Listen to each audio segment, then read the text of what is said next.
అందుకే ఈరోజు ఇక్కడికి వచ్చిన యువజన కాంగ్రెస్ మిత్రులందరికీ నా సూచన ఒక్కటే, అవకాశాలు కొందరికి రావచ్చు, రాకపోవచ్చు, కానీ ప్రజా సమస్యల మీద పోరాటం చేయడం మానొద్దు.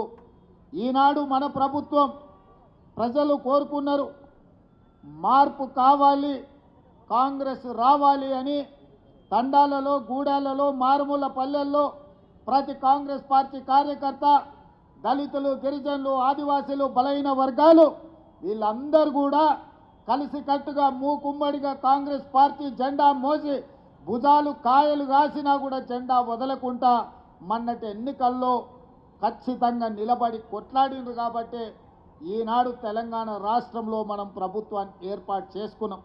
ఈ 14 నెలల్లో రైతు రుణమాఫీ 25,50,000 మందికి 21,000 కోట్ల రూపాయలు రైతు రుణమాఫీ చేసి దేశంలోనే ఏ రాష్ట్ర ప్రభుత్వం చేయనంత రుణమాఫీ ఈరోజు కాంగ్రెస్ పార్టీ తెలంగాణ రాష్ట్రంలో చేసింది.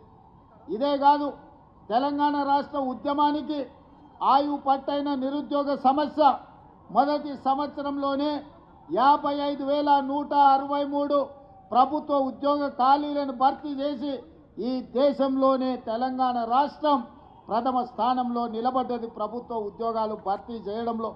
ఇదే కాదు, 500 రూపాయలకు సిలిండర్, 500 రూపాయల బోనస్ వరి ధాన్యానికి, అదేవిధంగా ఆర్టీసీ బస్సులో ఆడబిడ్డలకు ఉచిత ప్రయాణం, ఈనాడు ప్రతి పేదవాడికి రేషన్ కార్డు ఇవ్వాలని రైతు భరోసాలో భాగంగా సంవత్సరానికి 12,000 రూపాయల సంక్షేమ పథకాన్ని, అదేవిధంగా భూమి లేని నిరుపేదలకు కూడా సంవత్సరానికి 12,000 రూపాయలు పేదలకు ఇవ్వాలని ఇవాళ ఈ కార్యక్రమాలన్నీ ముందుకు తీసుకెళ్తున్నాం.